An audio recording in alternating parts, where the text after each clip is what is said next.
Hello viewers, Namaste. నేను doctor Maitreyi, fertility expert, founder and clinical head of Maitrisri fertility centre, Kukatpally, Hyderabad. ఈ రోజు మనము ovulation induction గురించి మాట్లాడుకుందాము. అసలు ఈ ఓవ్యులేషన్ ఇండక్షన్ అంటే ఏంటి? ఈ ఓవ్యులేషన్ ఇండక్షన్ అనేది ఎవరికి స్టార్ట్ చేయొచ్చు అండ్ స్టార్ట్ చేసినప్పుడు ఎంతకాలం ఈ మెడికేషన్ అనేది తీసుకోవచ్చు? సో నార్మల్గా ఓవ్యులేషన్ ఇండక్షన్ అనేది జనరల్గా ఈ టర్మినాలజీ అనేది యూజ్ చేయాలి అన్నప్పుడు ఆడవారికి ఎగ్ అనేది రిలీజ్ అవ్వడం లేదు అంటే అటువంటి వారికి మనము మెడికేషన్ అనేది ఇచ్చి ఓవ్యులేషన్ అనేది అయ్యేలాగా చేస్తున్నప్పుడే ఓవ్యులేషన్ ఇండక్షన్ అని అంటాం. బట్ ఈ టర్మ్ అనేది మనం కొంచెం ఆల్టర్నేట్గా కూడా యూజ్ చేస్తాం. ఎప్పుడైతే ఎగ్ డెవలప్మెంట్కి నార్మల్గా ఓవ్యులేషన్ అవుతున్న వాళ్ళకి కూడా ఈ డ్రగ్స్ అనేది పెడుతుంటాము. సో అది కూడా నార్మల్గా మనం ఈ భాషలో ఓఐ అనే అంటుంటాం అనమాట. But that is controlled ovarian stimulation. So రెండిటికి కొంచెం డిఫరెన్స్ ఏంటి అంటే, ఎవరిలో అయితే ఓవ్యులేషన్ అనేది జరగడం లేదో వాళ్ళల్లో మనం ట్రీట్మెంట్ అనేది చేస్తున్నప్పుడు ఓవ్యులేషన్ ఇండక్షన్ అంటాము. ఎవరిలో అయితే ఆల్రెడీ ఓవ్యులేషన్ అనేది జరుగుతుందో వాళ్ళల్లో మనం ఇంకా స్టిమ్యులేట్ చేస్తున్నామంటే అప్పుడు కంట్రోల్డ్ ఓవేరియన్ స్టిమ్యులేషన్ అన్నట్టుగా అంటాం అనమాట. బట్ రెండిట్లో చేసే ట్రీట్మెంట్ అనేది ఆల్మోస్ట్ సిమిలర్ గానే ఉంటుంది. ఫస్ట్ వీళ్ళకి స్టార్టింగ్ అనేది ఒక చిన్న టాబ్లెట్ తోనే స్టార్ట్ చేస్తాము. చిన్న డోస్ అనేది స్టార్ట్ చేసినప్పుడు ఆ డోస్ కి వాళ్ళ బాడీ అనేది రెస్పాండ్ అవుతుందా లేదా అనేది చూస్తాం. రెస్పాండ్ అవుతుంది అంటే సేమ్ అనేది మనం కంటిన్యూ చేయొచ్చు. ఒకవేళ రెస్పాండ్ అవ్వడం లేదు అంటే నెక్స్ట్ వేరే టాబ్లెట్ యాడ్ చేయాలా, లేదు అంటే ఇంజెక్షన్ ఫామ్ అనేది స్టార్ట్ చేయాలా అనేది డెసిషన్ అనేది తీసుకోవాలి. సో టాబ్లెట్స్ అనేది మనం తీసుకుంటున్నప్పుడు మెయిన్గా తీసుకునే టాబ్లెట్స్ అనేది జనరల్గా ఒక 2 టాబ్లెట్స్ ఉంటాయి. ఒకటి వచ్చేసి లెట్రోజోల్, ఇంకొకటి వచ్చేసి clomiphene citrate. Maximum already ovulation అవుతున్న వాళ్ళకి క్లోమిఫెన్ ఇచ్చినా కానీ పెద్ద ఉపయోగం అనేది ఉండదు. వాళ్ళల్లో లెట్రోజ్ టాబ్లెట్ అనేది మనం పెట్టినప్పుడు యూజ్ అనేది ఉంటుంది. ఎవరిలో అయితే ఎగ్ డెవలప్మెంట్ అంటే ఓవ్యులేషన్ అనేది అసలు జరగడం లేదో అలాంటి వాళ్ళకి మనం క్లోమిఫెన్ అనేది ఇవ్వచ్చు. బట్ దీంట్లో వచ్చే ఒక చిన్న డ్రాబ్యాక్ ఏంటి అంటే, క్లోమిఫెన్ సిట్రేట్ అనేది వాడినప్పుడు ఎక్కువగా మల్టిపుల్ ఫాలికల్స్ అనేది డెవలప్ అయ్యే ఛాన్స్ అనేది ఉండొచ్చు అనమాట.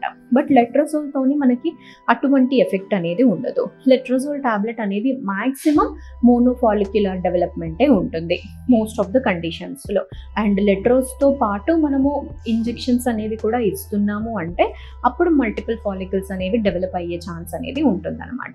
సో ఎప్పుడైతే ఓవ్యులేషన్ అనేది జరగడం లేదో వీళ్ళకి మనం చాలా కంట్రోల్డ్గా మెడికేషన్ అనేది ఇవ్వాల్సిన అవసరం అనేది ఉంటుంది. వితౌట్ మానిటరింగ్ కూడా చాలా మంది ఈ మెడికేషన్ ఓవర్ ది కౌంటర్ తీసుకొని కొన్నిసార్లు వాడినట్టుగా చూస్తుంటాము. అండ్ వీళ్ళలో ఎటువంటి మానిటరింగ్ అనేది ఉండదు. అసలు స్కాన్స్ చేయించుకొని ఉండరు. టాబ్లెట్స్ తీసుకున్న తర్వాత నార్మల్గా ట్రై చేసేసుకుంటారు. But without any follicular study అలా చేసినప్పుడు చాలా రిస్క్ అయ్యే ఛాన్స్ అనేది ఉంటుంది. ఎందుకంటే కొన్నిసార్లు ఎగ్ రిలీజ్ అవుతుందా లేదా అనేది అసలు తెలియదు అన్లెస్ అండ్ అంటిల్ మనం స్కాన్ చేస్తే కానీ. సో మెడికేషన్ తీసుకున్నారు, ట్రై చేసుకుంటున్నారు, కానీ ఎగ్ రిలీజ్ అవ్వడం లేదు అంటే అది ఏమవుతుంది, సిస్ట్ లాగా ఫామ్ అయిపోతుంది. మళ్ళీ వితౌట్ మానిటరింగ్ మళ్ళీ నెక్స్ట్ సైకిల్కి మెడికేషన్ స్టార్ట్ చేస్తారు. సో అలా మల్టిపుల్ సిస్ట్ అనేది ఫామ్ అయ్యే ఛాన్సెస్ అనేవి ఉంటాయి అన్నమాట. అందుకే ఎప్పుడైనా కానీ మెడికేషన్ అనేది వాడుతున్నారు అన్నప్పుడు డాక్టర్ గైడెన్స్ ద్వారానే వాడండి. ఓవర్ ది కౌంటర్ మెడికేషన్ అనేది వాడి వితౌట్ ఎనీ మానిటరింగ్, స్కాన్స్ అనేవి కూడా లేకుండా వాడారు అంటే హెల్త్ రిస్క్ అయ్యే ఛాన్స్ అనేది ఉంటుంది. సో మీరు ఎప్పుడైనా కానీ డాక్టర్ గైడెన్స్తోనే ఈ మెడికేషన్ అనేది యూజ్ చేయాలి.